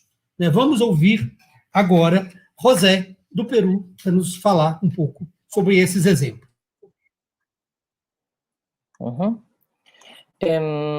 Sobre esta segunda pregunta, acabo de compartir la pantalla. Coincido con algo que han mencionado los colegas anteriormente, ¿no? Sobre esta idea de oportunidad, ¿no? De ver cómo estas carencias estructurales que había referido en la primera ronda pueden encontrar nuevos caminos y nuevas rutas a partir de esta crisis en la que estamos viviendo, ¿no? Entonces, justamente, quería compartir con ustedes el caso del Parque Mariscal Castilla. Es un parque que, en principio, no tiene protección pública en su dimensión patrimonial, ¿ya? O sea, no es un espacio público que sea un bien integrante del patrimonio cultural de la nación, pero en esta mirada más amplia de lo patrimonial, evidentemente hay un conjunto de vínculos y conexiones, afectos, memorias, historias, sentimientos en torno al parque, que una situación anterior a la pandemia y que se ha capitalizado durante la pandemia ha visibilizado, ¿no? Este es un parque de los más grandes que tiene Lima Metropolitana, tiene algo más de 11 hectáreas, ocupa un porcentaje muy importante de un distrito que se llama Lince, que es un distrito mesocrático de Lima Metropolitana, y que en el año en el 2016 surge una ordenanza de la Municipalidad Distrital de Lince, por el cual se restringen el uso de determinadas actividades públicas en el parque, por unas supuestas quejas de algunos vecinos. Una buena cantidad de las actividades más contemporáneas, que tienen que ver con cultura urbana, por ejemplo, y diversos colectivos de minorías culturales y muchos asociados a culturas K-pop, J-pop, etcétera, se llevaban a cabo ahí, fueron restringidas de facto por la entidad municipal, ¿no? Y entonces los vecinos y una serie de colectivos ciudadanos toman la bandera del Parque Castilla e inician una serie de actividades para tratar de defender el parque, el espacio público, ¿no? Y claro, la razón de ser del espacio público es el uso público, es la apropiación del espacio en sus diversas dimensiones, las diversas dimensiones que lo público tiene, ¿no? Entonces, una respuesta fue, esta es una captura de la página de Facebook de Defiende el Parque Castilla, que es este colectivo principal, ya no solo de vecinos y amantes del Lince, sino de diversas partes de la ciudad, de numerosas disciplinas y que han sido apoyados por diversas entidades de los espacios académicos como universidades, ONGs, entidades gremiales como el Colegio de Arquitectos, por ejemplo, etcétera, pero sobre todo, se ha soportado en buena parte por la acción ciudadana pura y dura. Ha permitido tejer una serie de conexiones, de alianzas, de establecer sinergias repotenciadas, y que ha dado como resultado algo muy interesante. Fíjense que la página de Facebook habla de Defiende el Parque Castilla y habla de las especies animales que hay en el parque, que son unas ardillas, y ciclistas y runners y deportistas y personas de la tercera edad que usan el parque y los niños. Ha permitido justamente que en este último tramo, de hecho, esta es una publicación del 4 de junio, donde se habla de del veredicto del Tribunal Constitucional que declara inconstitucional esta ordenanza 376 del 2016 de la Municipalidad de Lince, y por lo tanto se recupera la dimensión de lo público en un concepto pleno, ¿no? Siempre, claro, tomando en consideración los espacios individuales de los vecinos y de los otros ciudadanos, pero esencialmente el disfrute de estas actividades públicas que se llevaban a cabo en el Parque Castilla ha sido reconocido ya en última instancia por el Tribunal Constitucional. Y siento un precedente maravilloso, no solo para Lima, sino para las ciudades peruanas, que van a poder encontrar, creemos, una nueva primavera de recuperación del espacio público con una participación intensa, en una experiencia que ha fortalecido enormemente la ciudadanía y que ha encontrado en el espacio de la pandemia una nueva oportunidad para intensificar los lazos, establecer nuevas actividades, alcanzar a otros públicos, ¿no? Y socializar la cruzada en torno a la recuperación de la apropiación social del Parque Castilla en su sentido más amplio, ¿no? Me parece que es un buen ejemplo de resiliencia soportada esencialmente en la participación ciudadana, y es un ejemplo, me parece también, de cómo esa persistencia más allá de las coyunturas se vuelve un aspecto estructural, y en este caso utiliza la coyuntura del COVID como un espacio y una plataforma para potenciar la acción. Gracias. Queria agradecer ao José, ele trouxe um tema muito interessante, que é a questão do empoderamento cidadão. Como que poderá ser o cenário pós-pandemia? Talvez a gente deva pensar que vai depender muito da nossa própria ação. Temos, muitas vezes, a tendência a achar que o patrimônio se resume a uma ação do Estado, e a gente vê aqui exatamente que a defesa do patrimônio partiu da comunidade, né, que lutou e que conseguiu, inclusive, uma decisão do Tribunal Constitucional que revogou uma regulamentação que era excludente. Eu acho que foi um ótimo exemplo, né, e eu vou passar agora imediatamente para o Saúl, que vai nos falar de exemplos a partir da perspectiva doméstica. Gracias, Leonardo. Bien, para mí esta pregunta fue muy interesante, es muy interesante, y acudí a algunos artículos de mis amigos como Giannides Rade, bajé el Códice Florentino, que les voy a comentar algunas cosas sobre el mismo, ¿no? La ciudad y el Valle de México es un territorio resiliente por antonomasia. Es un paisaje cultural en donde sus habitantes han tenido la capacidad de adaptación a agentes perturbadores, sean naturales que antrópicos. En el México antiguo, el patrimonio natural y cultural eran cosmogónicos o sagrados. Existía una armonía entre ser humano y naturaleza. Los riesgos a los que se enfrentaban eran las inundaciones, que no les preocupaban más de tanto. Solo se dañaban sus cultivos en chinampas, esta especie de agricultura lacustre que hay hacia el sur de la Ciudad de México, sus viviendas, sus centros ceremoniales, eran de una morfología y sistema constructivo que no se deterioraba ante el crecimiento del agua o los sismos, ¿no? La naturaleza, como ya lo menciono, era sagrada, no se podía dañar sin razón alguna. Incluso decían que los árboles tenían alma y espíritu. A la invasión de los españoles se modifica completamente el paisaje. El virus de la viruela de 1520, enfermedad mortífera por no existir en América, fue una situación decisiva para el derrocamiento del imperio mexica azteca. Y está el Códice Florentino con estas ilustraciones maravillosas, con la gente muriendo con todas las manchas de la viruela. Ha sido es una enfermedad de ese tipo, trasciende el ámbito de la salud porque afectó a la población y sus actividades. Con anterioridad, los mexicas habían derrocado a las huestes de Cortés, que huyeron de Tenochtitlán el 30 de junio de 1520 durante la denominada Noche Triste de Cortés. Quizás si no hubiera habido este brote epidémico que se esparció por toda la gran Tenochtitlan, la historia había sido distinta para ambas culturas. El virus hizo palpitar uno de los imperios más importantes del orbe.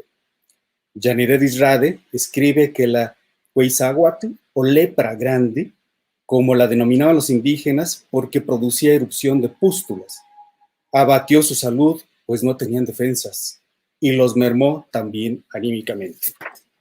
Relata Verónica Ramírez que dicen las crónicas del siglo XVI que hubo poblados vacíos porque fallecieron familias enteras, diezmadas en lo físico, padecieron además moralmente porque no había gente que trabajara las tierras o la milicia. Miguel León Portilla evoca una gran Tenochtitlán donde los muertos se acumulaban. La gente no podía alimentarse y las casas se destruían para sepultar los cuerpos. El virus de la viruela era desconocida en el continente americano, como lo es hoy la COVID-19, pero en todo el mundo.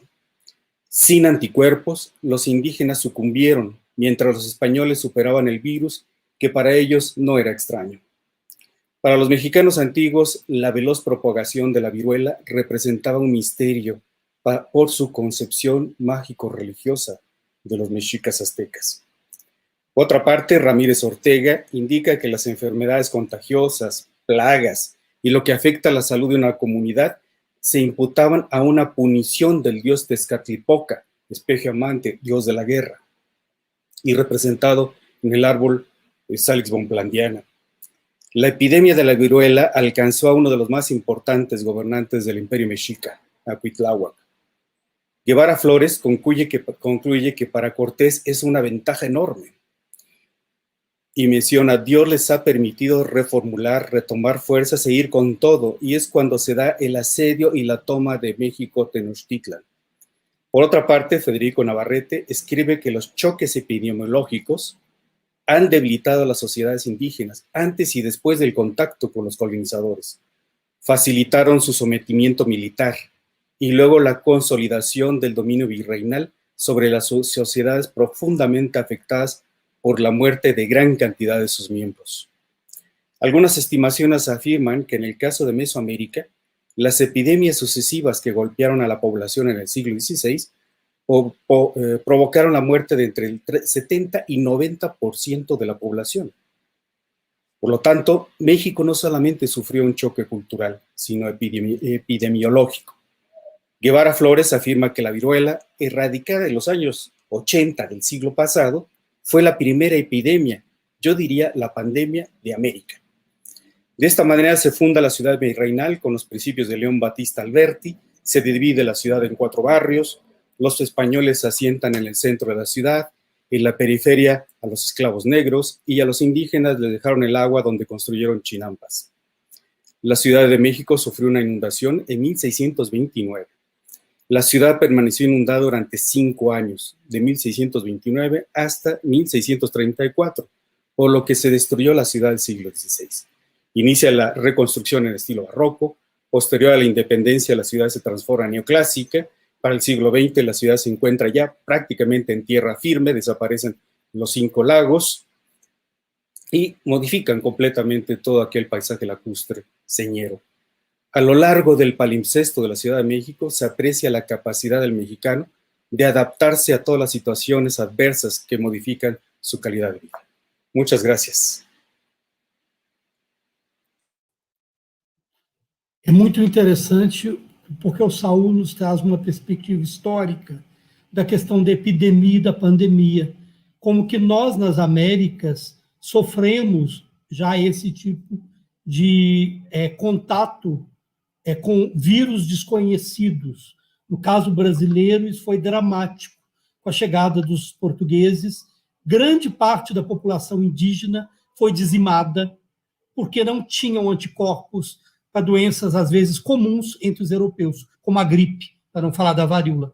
E é interessante também como essas sociedades desenvolveram respostas, algumas respostas culturais, algumas respostas físicas, com as quais nós devemos aprender. Quer dizer, olhar ao passado e tentar pensar como é que nós vamos enfrentar essas crises.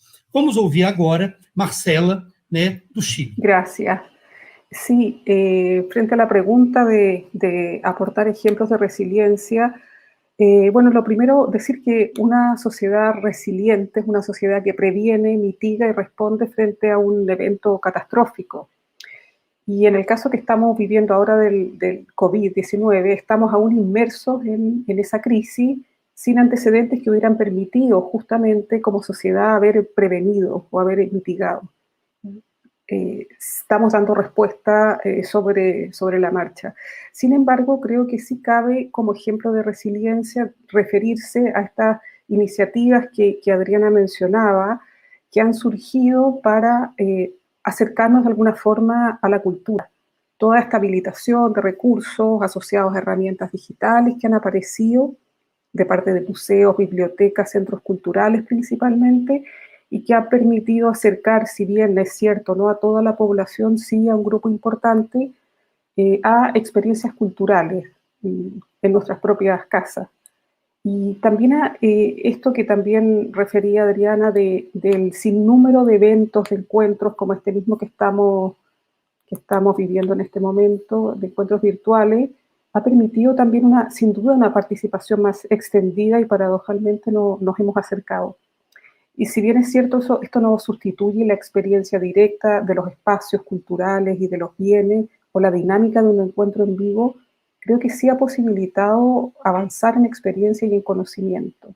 Y eso es una respuesta que se ha producido de manera rápida y que ha tenido además una buena aceptación.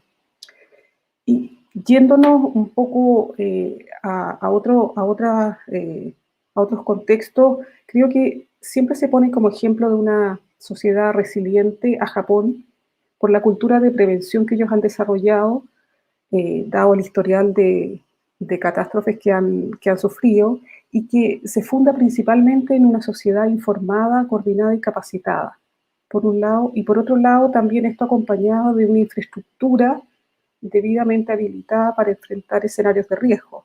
Creo que eso es fundamental. Cuando hablamos de una sociedad informada, coordinada y capacitada, estamos claros que hay una cabeza administrativa que funciona bien, que es algo que también aquí ha aparecido como una debilidad de nuestras realidades. Sin embargo, todas estas acciones, prevención, mitigación o respuesta, se fundan, y esto es importante en este ciclo y en la gestión de riesgo, se fundan en un conocimiento acabado del medio que permita identificar potenciales amenazas, caracterizarlas y caracterizar también a la población, representada por esas instituciones públicas, privadas, por organizaciones sociales, y todo ello permite evaluar efectivamente el potencial impacto de una amenaza en los bienes culturales. Y desde ese proceso pueden plantearse acciones efectivas. Y esa dinámica permite finalmente sentar las bases de una comunidad resiliente. Yo quisiera compartir dos experiencias nacionales. Bueno, una es, como ustedes bien saben, Chile es un país altamente sísmico. Tenemos un historial de terremotos, el más grande con registros conocidos se produjo acá en Chile, y tenemos otros también muy destructores, y eso ha llevado a que nuestra normativa sísmica estructural es sumamente estricta y ha permitido que el país responda bastante bien frente a los eventos que vamos a seguir padeciendo. Creo que ese es un ejemplo de resiliencia interesante. El último sismo importante, en 2010, por ejemplo, significó un cambio en la clasificación de los suelos, lo que también introdujo nuevas restricciones, nuevos requerimientos, todo ello en pos de la seguridad. Creo que eso habla de resiliencia también.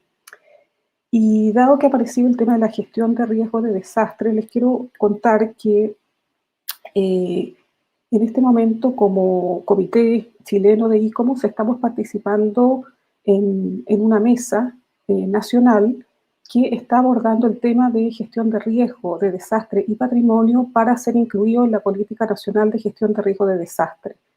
Como ustedes bien saben, el marco referencial para la definición de las políticas y de los planes nacionales de gestión de riesgo de desastre viene, en este caso, mandatado por la Oficina de las Naciones Unidas para la Reducción de Riesgo de Desastre, el documento es el marco de Sendai, del año 2015, y ahí aparecía específicamente el patrimonio como una de las variables a considerar. Y ese hecho significó que los países que se rigen por este marco referencial para el diseño de sus políticas y de sus planes de gestión de riesgo lo adoptan. Producto de ello, se constituyó en Chile esta mesa. Dentro de la Plataforma Nacional de Gestión de Riesgo de Desastre hay una mesa abocada específicamente a patrimonio. Nosotros estamos integrando esa mesa, estamos aportando metodologías, indicadores de evaluación de impacto, los aspectos económicos también, de manera de poder contribuir con la preservación del patrimonio también desde esta perspectiva, digamos, normativa, que también ha aparecido como un tema. Y finalmente, también en el marco normativo, comentarles que a partir del terremoto del 2010, el último terremoto importante en el país, como les señalaba, hubo que apurar el desarrollo de una norma sísmica también para estructuras históricas. Y ese es un hecho absolutamente inédito en nuestra normativa sísmica y que permite que se puedan intervenir estructuras históricas bajo un marco normativo y permite asimismo un hecho muy significativo, y es que fondos estatales se puedan destinar a este tipo de intervenciones. Creo que todos esos ejemplos apuntan en la línea de esta consulta que se hacía respecto de cómo responder. Ahora, ¿qué hacemos frente a esta coyuntura? Es un desastre de otro tipo. Yo creo que, por ejemplo, hay algunos antecedentes, como, sin ir más lejos, esta guía que produjo ICOMOS el año 2017, Post-Trauma Recovery and Reconstruction, que creo que orienta respecto de cómo abordar un proceso de recuperación que, si bien se enfoca en otras amenazas, podría perfectamente orientarse y adaptarse a las actuales circunstancias. Muchas gracias. Obrigado, Marcela. Eu acho que a fala da Marcela nos lembrou algo que outras falas têm apontado, que nós, na pandemia, percebemos o risco, mas que nós sempre vivemos com o risco. Ele, às vezes, não ficava claro. Para alguns países, por exemplo, que convivem com terremotos, como Chile, como México, esse risco está presente. Está presente, inclusive, nas soluções construtivas vernaculares tradicionais, com as quais a gente tem que aprender a construir. Eu fico me lembrando uma vez que eu fui a um seminário da América Latina, no Chile, em Biobío, e me impressionou quantas vezes aquela cidade foi destruída e se reconstruiu. E depois fomos a encerrar o seminário nas Ilhas Chiloé e percebemos como as edificações tradicionais resistiram muito melhor às catástrofes naturais do que as edificações modernas. Então, de novo, essa ideia do patrimônio, gostei muito desta expressão do Saul como acumulação de experiências. Vamos ouvir agora o que o Pedro nos traz da Argentina. Bueno, creo que los argentinos y las argentinas, y en realidad la comunidad latinoamericana es altamente resiliente. Digamos, como Marcela habló de los terremotos en Chile, yo creo que las cíclicas crisis económicas que ha vivido la Argentina lo ha transformado en una comunidad resiliente. Y quería comentar una experiencia anterior que nos ha marcado mucho a los argentinos y argentinas, que es la crisis que se vivió en el país en el año 2001. El año 2001 marcó para nosotros el fin de un modelo radicalmente liberal que llevó casi a la destrucción del Estado Nacional. Paradójicamente, o prácticamente o no, todo este proceso de radicalización de este modelo económico que termina con una crisis que era terminal y que probablemente hasta esta que haya sido la crisis más importante que tuvo la Argentina, trajo no consecuencia, pero sí trajo aparejada una efervescencia de la actividad cultural en el país. Es paradojal o no, pero desde términos de los 90 hasta principios del 2000, la actividad cultural y patrimonial floreció en nuestro país. Esto es algo que lo venimos estudiando desde hace muchos años, entendiendo también las causas de este fenómeno. Hay algunos argumentos. Hoy hablábamos del tema de las normativas. Se les comentaba que había 2 normativas que habían sido muy importantes para estimular todo lo que era la cultura autogestiva, que fueron nuestra ley de teatros y nuestra ley de cine, que también fueron votadas por el Congreso Nacional a fines de los 90, que trajo como todo este sistema y toda esta complejidad, trajo aparejada la explosión de los espacios culturales. Es justamente a fines del 90 y a principios del 2000 cuando empiezan a aparecer en nuestro país los teatros independientes, los centros culturales, muchas veces ubicados en sitios de enorme valor patrimonial. Y también a partir de esta crisis de 2001, donde empieza a aparecer lo que nosotros denominamos como el activismo patrimonial. No es que no hubo antecedentes de participación de las comunidades y de los vecinos y las vecinas en el cuidado del patrimonio, que tiene que ver con el origen mismo de los sitios patrimoniales, pero sí se evidencia a partir de esta gran crisis la aparición de vecinos y vecinas que toman el tema de manera enérgica y defienden los valores patrimoniales y defienden a su ciudad y los valores identitarios de su ciudad.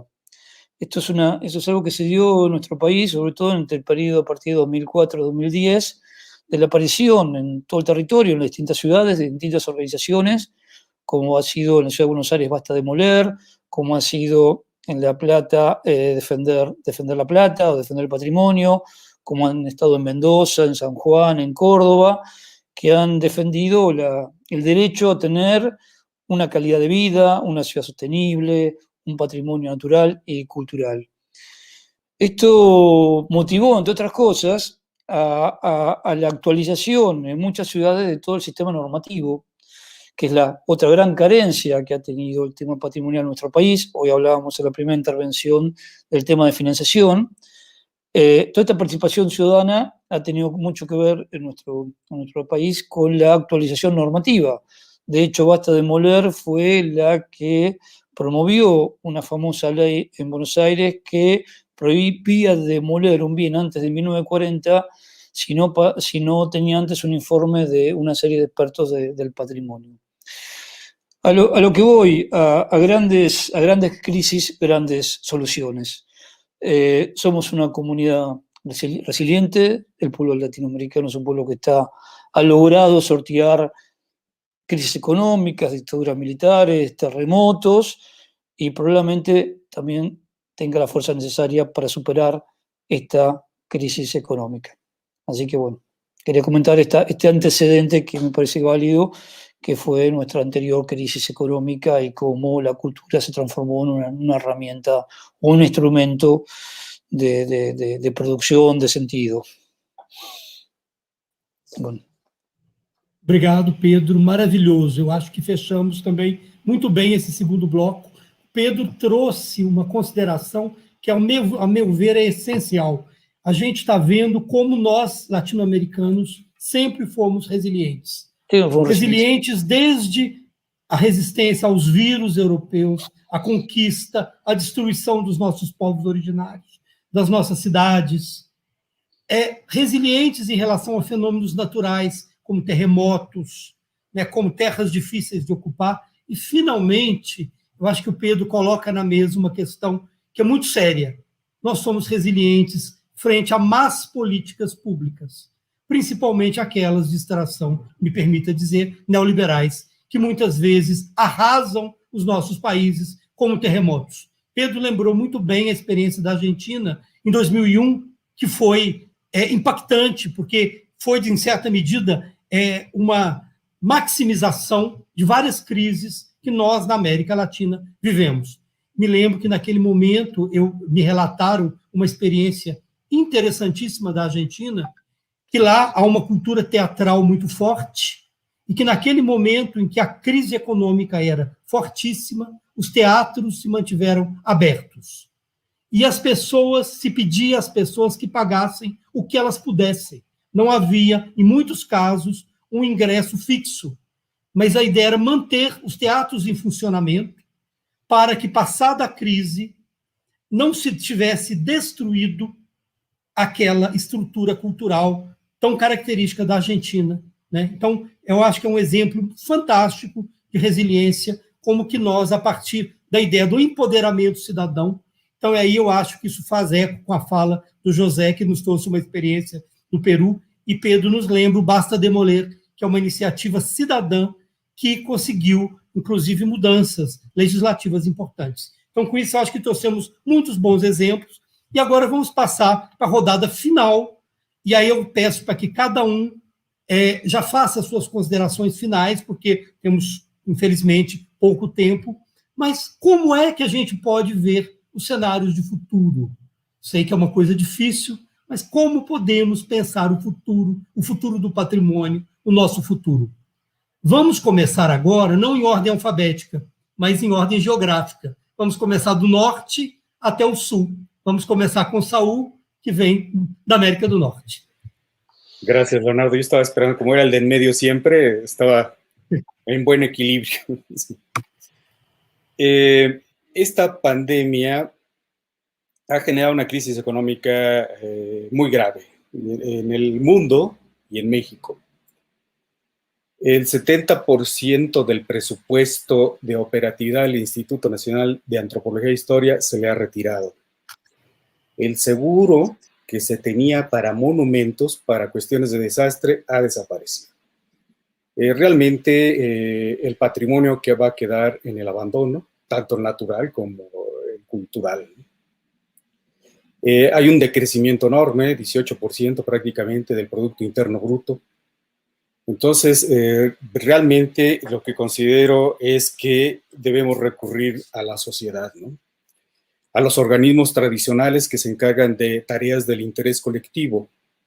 Estos organismos que cambian de nombre en lugar a otro.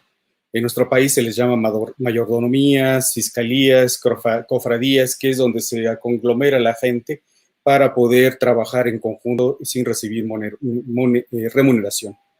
Mantienen un amplio margen de autonomía respecto a las autoridades civiles y religiosas. Por lo tanto, el futuro del patrimonio está en la sociedad, en la gente que lo vive y que lo valora. Quienes lo encabezan son auténticos líderes de la sociedad a los que pertenecen. En estas comunidades indígenas subsiste latente apenas abajo de la piel una tradición de trabajo comunitario, de carácter obligatorio y gratuito, con acentuados rasgos rituales de filiación prehispánica que se conocen como tequio, faena, fajina o canilla, y su modo de presentación varía de un lugar a otro. La gran diferencia de la recuperación del patrimonio de los terremotos de 1999 al 2017 es precisamente el conocimiento de la sociedad y la comunidad que intervino para recuperar su patrimonio. Gracias a esta forma de cooperación y con el aporte de materiales de construcción del sitio, la inversión ante catástrofes naturales disminuye muchísimo la inversión, ¿no? Y además se recuperan las artes de la arquitectura tradicional. Hay que realizar sobre todo obras de prevención contra desastres en edificios históricos tan emblemáticos, y hablo por ejemplo de la Catedral Metropolitana, Palacio Nacional, así como de algunos sitios arqueológicos. La pirámide principal de Monte Albán sufrió su ladera oriente un agrietamiento tremendo y se estaba desplazando la plaza principal. Entonces ya hubo ahí unas obras importantes para su recuperación. El calentamiento global es un fenómeno imputable a la irresponsable actuación del ser humano ante la naturaleza, que acarrea cambios climáticos y eleva el nivel de los océanos. En un monumento tan entrañable y tan emblemático como el Fuerte San Juan de Ulúa, que tuve el honor de restaurar, la elevación del mar impidió la recuperación de los niveles de piso del siglo XIX y para mantener en seco la plaza de armas y en uso el monumento, fue necesario realizar un drenaje pluvial hacia un gran contenedor. Es importante elaborar mapas de zonificación, de riesgo y sobre todo cartografiar el patrimonio. En el 2017 nosotros estamos cartografiando parte del patrimonio natural y cultural en unidades formales y estamos identificando que la gran mayoría del patrimonio que se dañó fue entre la zona de transición, lo que era el lago y la montaña. La zona de transición es toda esa franja que sufrió muchísimo los colapsos. Para que formen parte de una normatividad y recomendaciones de salvaguardia del patrimonio cultural y natural. Volcar en ellos las experiencias de comportamiento del patrimonio construido ante sismos y riesgos naturales anteriores. Como Marcela, yo también convivo mucho con los terremotos y los sismos, y bueno, los llevamos en la piel, ¿no? Y considero que es de suma importancia con la comunidad elaborar manuales de recuperación. En 2017 llegó la Secretaría de Desarrollo Social con bulldozers a demoler todas las casas tradicionales. Y algunas que estaban en muy buen estado, le ponían una X roja y demolición porque les daban 100,000 pesos. En cambio, con un manual de recuperación, la gente, primero es salvar las vidas sin lugar a dudas, después es recuperar cada uno de los materiales para restituir su sistema constructivo, pero con una guía muy específica de un manual, ¿no? Cómo colocar una viga, cómo trastejar, cómo hacer el adobe, cómo evitar las humedades ascendentes y descendentes, etcétera, ¿no? La forma de troquelar y apuntar a las estructuras, porque muchas veces cuando viene un terremoto y llega un arquitecto inexperto y apuntala y es peor. O sea, meterle puntales donde no se debe, colapsa inmediatamente el edificio. Los edificios patrimoniales nunca podrán ceñirse a las especificaciones de diseño por sí mismo planteadas en el reglamento de construcción. Hay un problema con nuestros ingenieros civiles en México que quieren poner en reglamento los edificios históricos, cuando es imposible ponerlos en reglamento, ¿no? Trabajan a compresión, muy distinto al concreto, ¿no? Más bien hay que crear una cultura de recuperar las condiciones lo más semejante posible a las originales del edificio, bajo la hipótesis de que éstas correspondían a un nivel de seguridad adecuado y que los daños son una consecuencia natural de los sismos. Menciona una gran amiga, Concha Cirujano, de España, que la ley de protección civil allá incluye además la protección de los ciudadanos. La salvaguardia de los monumentos, es decir, están a la par.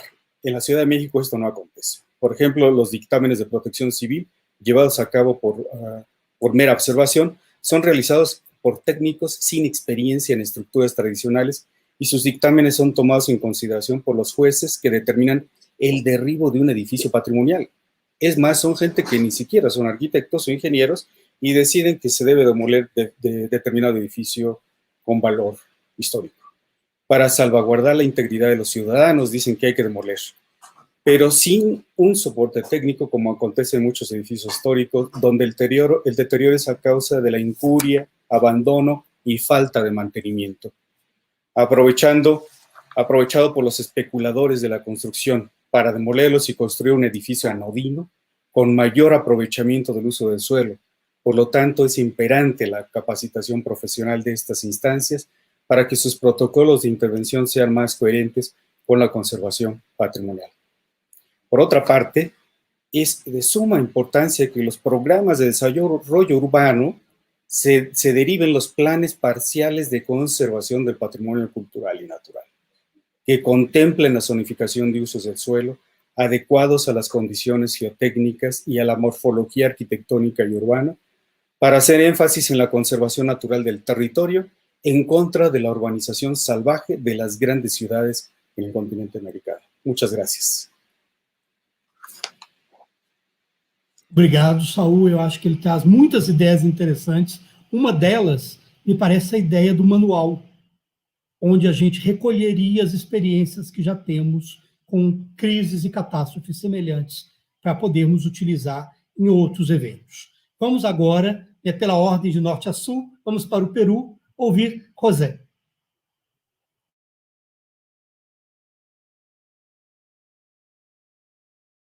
quería insistir en el tema de gestión que había utilizado como enfoque y centrarme esencialmente en 3 aspectos, uno por cada una de las categorías que había mencionado, ¿no?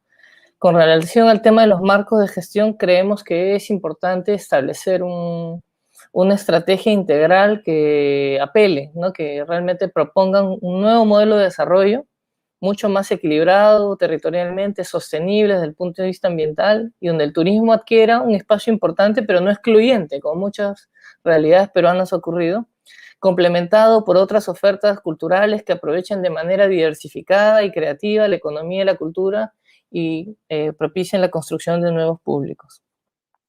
Ahí tenemos una imagen ahí emblemática, ¿no? Es el Aeropuerto Internacional de Chinchero, es un aeropuerto largamente esperado por la comunidad del sur peruano, específicamente la cusqueña, pero cuya implementación por una decisión política genera una serie de interrogantes y cuestionamientos desde el punto de vista del paisaje, ¿no? Así que hay algunas prospecciones arqueológicas, pero no hay una mirada de territorio, por lo tanto no hay un modelo de desarrollo donde no se ponga en esta falsa dicotomía de progreso y conservación patrimonial, ¿no? Creemos que no tiene por qué ser desarrollado de esa manera.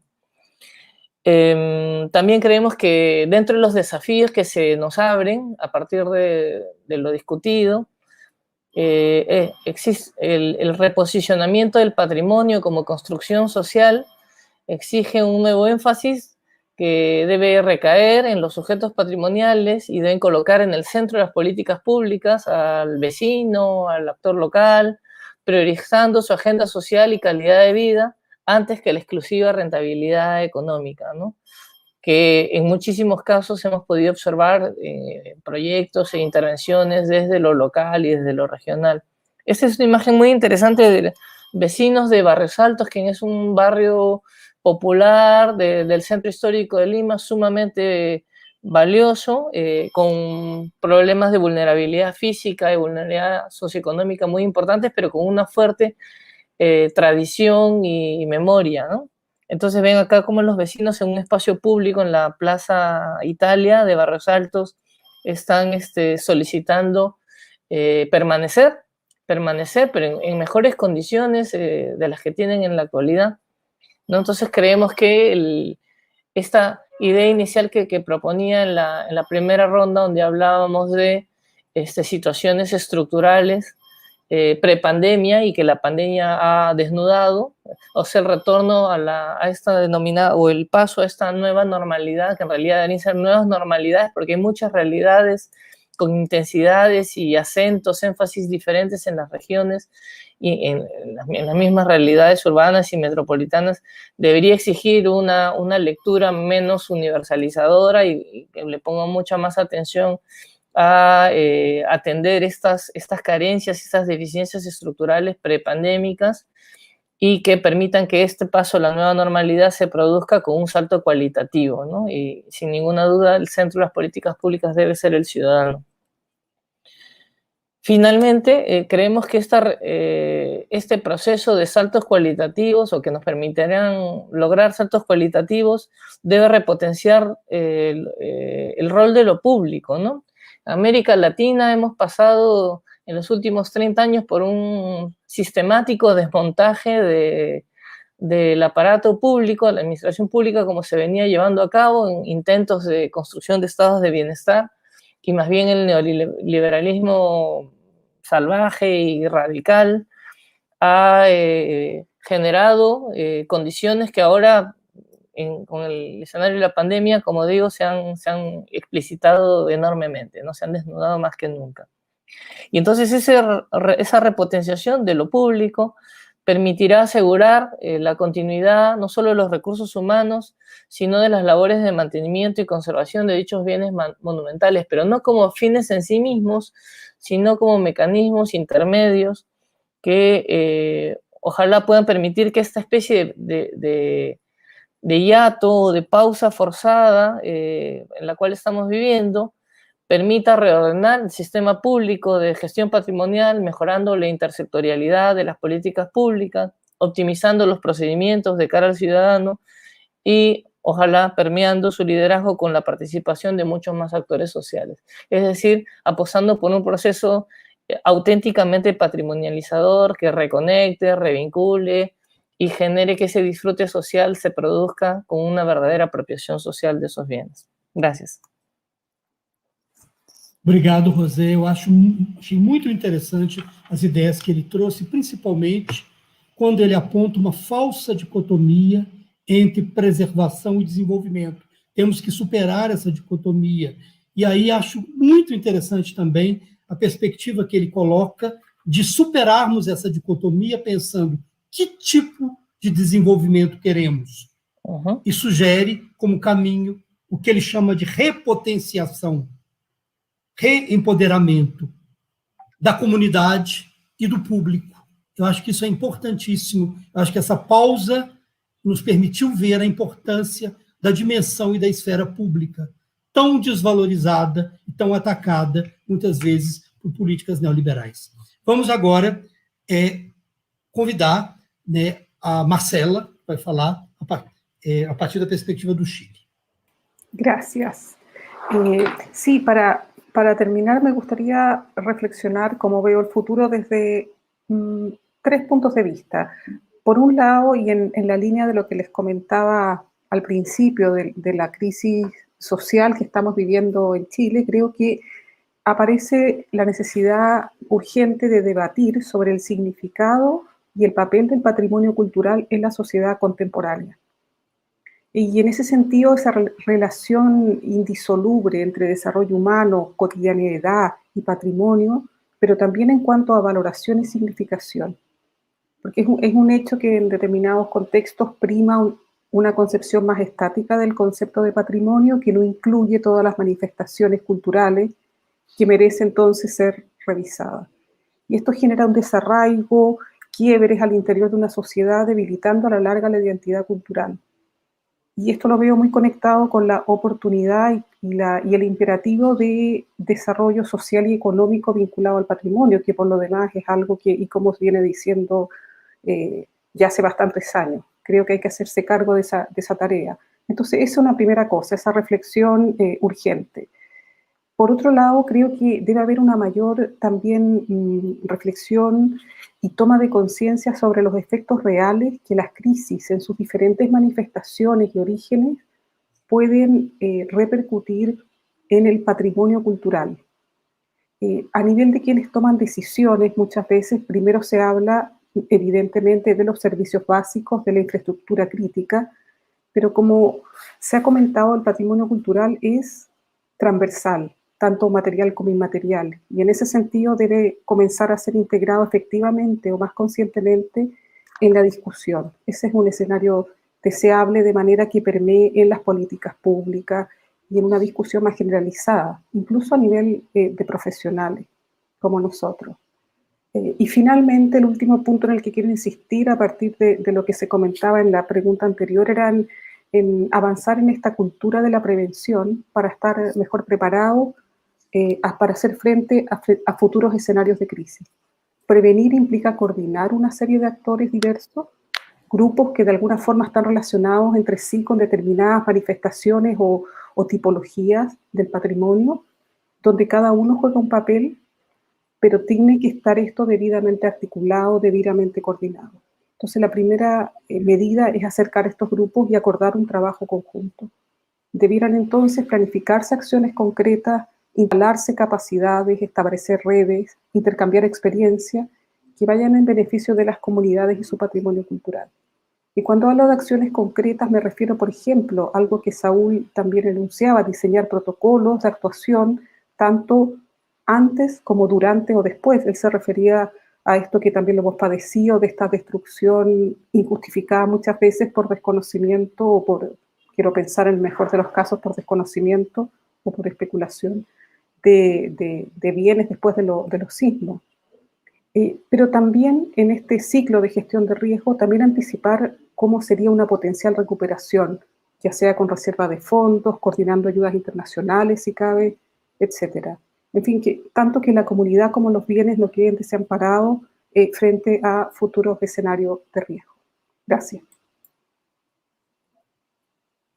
Obrigado, Marcela. Eu acho que a fala dela reforçou a nossa perspectiva latino-americana. Vocês devem ter percebido, talvez como eu, que apesar de quase todos nós sermos arquitetos, nós adotamos já esta visão transversal. Eu acho que a nossa condição de latino-americano nos faz perceber que o patrimônio não pode ser reduzido à sua dimensão monumental. Então, pensar os protocolos do futuro é pensar nessa transversalidade. Vamos ouvir agora o Pedro, da Argentina.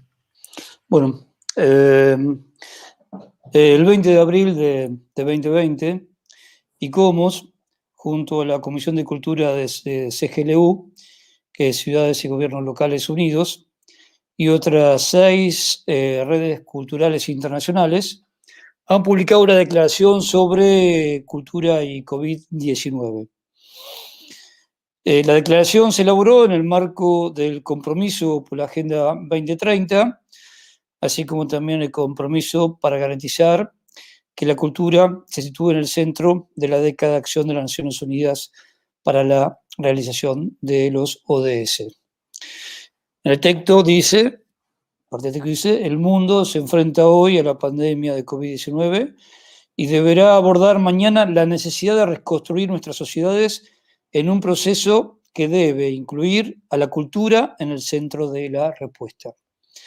La cultura es fuente de inspiración, consuelo y esperanza en la vida de las personas. En los años previos a la adopción de los ODS, varias redes globales hicieron campaña con el lema "El futuro que queremos incluye a las culturas". Creo que deberíamos retomar ese lema, me parece como muy necesario.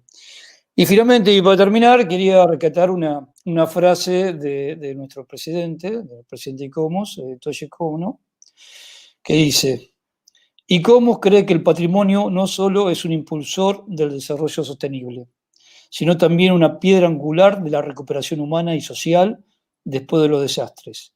Y nuestra organización tiene intención de hacer su contribución durante y después de esta pandemia. Hago mía las palabras de Toshiko Ono y hago mía también la voluntad de este documento que firmó ICOMOS con CGLU y otras 6 redes internacionales. Hago de ICOMOS Argentina todos estos documentos. Bueno, muchas gracias. Obrigado, Pedro. Eu acho que foi muito interessante ele retomar, né, a questão, nós todos somos ICOMOS. Qual será o papel do ICOMOS nesse mundo pós-pandemia? Ele nos lembrou muito bem desse documento, que chama a atenção para a importância do papel da cultura. A cultura, eu retomo a expressão que eu gostei muito, como acumulação de experiências, quer dizer, o que a gente aprende do passado, mas também a cultura como dimensão de esperança para o futuro, de construção de novas utopias. Então, a cultura, de fato, eu acho que essa tem que ser a nossa luta, que na reconstrução que virá, que a cultura tem um papel central. Obrigado, Pedro. E vamos encerrar com a nossa amiga Adriana Carreaga, que vai nos falar sobre o futuro. Yo estaba pensando que evidentemente esa cultura en el centro, pero yo sigo insistiendo en que de alguna forma lo que está en el centro es la gente como foco, ¿no? Creo que ese paradigma lo tenemos que, la gente y su cultura, evidentemente, pero el foco seguimos poner en la gente. Hay un grupo internacional que está trabajando mucho, que también hizo una declaración sobre derechos humanos y el patrimonio cultural, que aprovecho para decir que justamente también vamos a hacer un webinar sobre esto y se va a estar trabajando también en noviembre. Este grupo internacional elaboró también esta declaración pensando que esa recuperación de las comunidades y cómo se daría en este contexto de pandemia, poniendo el foco en los individuos, pero poniendo el foco también en los pueblos. Saúl traía la idea de las cofradías indígenas, el trabajo voluntario, el trabajo gratuito. Yo me preguntaba, digamos, en lo criollo, en ese continente mestizo, ¿no, verdad? ¿Está tan imbricado el término de voluntariado? ¿O será que tenemos que trabajar más para pensar en el voluntariado? Marcela hablaba del Japón, de ese orden del Japón y cómo rápidamente hacen una reacción rápida a la crisis por su estructura. Me preguntaba, Latinoamérica, ¿qué tanto está preparado? ¿Cómo tenemos que estar pensando? Sin duda alguna, se hablaba, ¿no? Bueno, sistematizar prácticas, pensar en manuales, pensar en estrategias colectivas. Yo pensaba también de que, como dice Harari, ¿no? El empoderamiento ciudadano, el empoderamiento de la gente. Es decir, ¿qué tanto después de esta pandemia nos ha hecho ver que el ciudadano está empoderado? Les voy a marcar simplemente, a ver si puedo. ¿Se ve esto que puse? ¿Una baldosa? No sé si se puede ver. A ver. No, bueno, a ver si lo... Creo que no. Lo comparto de vuelta. 2 segundos. Bueno, no puedo compartir. Bueno, lo narro. Era una baldosa con mosaicos, una baldosa en la Ciudad Vieja, en el casco histórico de Montevideo. Hay un señor que se llama, que es su seudónimo, Odín, como ese dios noruego, y ese señor, desde el año 2008, iba rellenando los pedazos de vereda que estaban rotos con azulejos coloridos, con azulejos de colores y que estaban en distintos lugares de las veredas de la Ciudad Vieja. Este señor que iba con un carrito del supermercado, voluntariamente de noche y de madrugada, rellenando con los azulejos y con la mezcla, en un escenario que la Ciudad Vieja supo ser un tanto peligrosa, ahora no, porque hay cámaras y hay una seguridad mayor. En determinado momento, en el año 2015, la Intendencia de Montevideo, con cruces rojas, como hablaba Saúl de las casas, con cruces rojas, comienza a marcar las baldosas porque las iban a sacar. Baldosas que no están declaradas patrimonio, que no tienen, nadie está diciendo, ¿no, verdad? Pero todos en la Ciudad Vieja, los que habitamos en la Ciudad Vieja, sabemos que son las baldosas de Odín. ¿Qué pasó? Rápidamente en las redes comienza a generar esto que iban a ser removidas las baldosas de Odín. Obviamente algunas se removieron, pero la mayoría quedó. ¿Qué quiero decir con esto? Que fue un ejemplo ciudadano pre-pandemia, un ejemplo donde la ciudadanía se apropió de algo y dijo, bueno, esto a las autoridades, porque las autoridades no tienen la verdad revelada. Muchas veces la ciudadanía tiene que empujar y muchas veces no. Es decir, es la ciudadanía la que de alguna forma le da los procesos para que sea declarado un bien, etcétera, etcétera. En este caso, como decía Pedro, también lo de Basta Demoler, que también lo tenemos acá en Uruguay, en este caso la ciudadanía dijo, bueno, esas baldosas pertenecen y tienen un valor simbólico. ¿Por qué conté esto? Porque de alguna forma las baldosas de Odín representan eso que la ciudadanía tiene que estar, el empoderamiento de la ciudadanía y de alguna manera también enfrentarse. Cuando iban a ser removidas, Odín dijo, bueno, ya no me pertenecen más, pertenecen a la gente, pero es la gente la que va a decir si eran removidas o no eran removidas esas baldosas.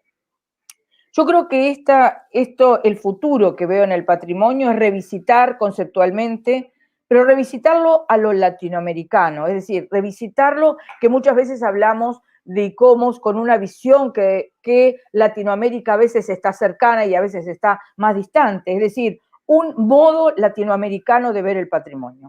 Es decir, que el modo Latinoamérica, en ver el patrimonio, en establecer redes asociativas, en establecer escenarios de confianza, en desarrollar la solidaridad, en desarrollar el voluntariado, en comprender los cambios que ha tenido el patrimonio. Como decía Marcela, no es estático, es dinámico. ¿Qué cambios ha tenido? Por ejemplo, cambios climáticos. Si bien hay algunos que son líneas de larga duración, lamentablemente como les ha pasado a Chile, México con los sismos, pero hay otros que los cambios climáticos están afectando a todo el resto. Es decir, que hay, bueno, y eso se está abordando, digamos, con la importancia o la celeridad que se debería. Otro, los cambios en las tecnologías. Estamos abordando las nuevas tecnologías en el patrimonio cultural. ¿Cómo construimos esos escenarios solidarios? Porque acá, evidentemente, si algo nos quedó en la pandemia, es que hay tiene que haber una solidaridad colectiva y una solidaridad global, ¿no? Y una cooperación entre todos de una manera muy, muy fuerte. Ahora, ¿cómo lo llevamos a cabo? ¿Cuáles son las estrategias? Por ahí pensábamos, bueno, ¿cómo protegemos ese patrimonio material, pero también, y yo insisto, en el inmaterial? Todos tenemos un manual de protección de oficios y saberes o de prácticas tradicionales, aquello que se está perdiendo. ¿Dónde se va ese saber cuando alguien, ¿no, verdad?, ya no está con nosotros? Cuando parte, ¿queda ese saber radicado en la comunidad? ¿Cómo lo estamos protegiendo desde el Estado, desde las autoridades, desde la academia, desde ICOMOS? ¿Cómo ayudamos a preservar ese patrimonio inmaterial? Creo que de alguna manera tenemos que pensar el patrimonio centrado en la gente, empoderando a la gente, pero más que nada, y pensando, e insisto, en los derechos humanos y el patrimonio cultural, como un dispositivo de diálogo, de respeto, de convivencia y de solidaridad. Creo que por ahí deberíamos encaminarnos. Muchas gracias.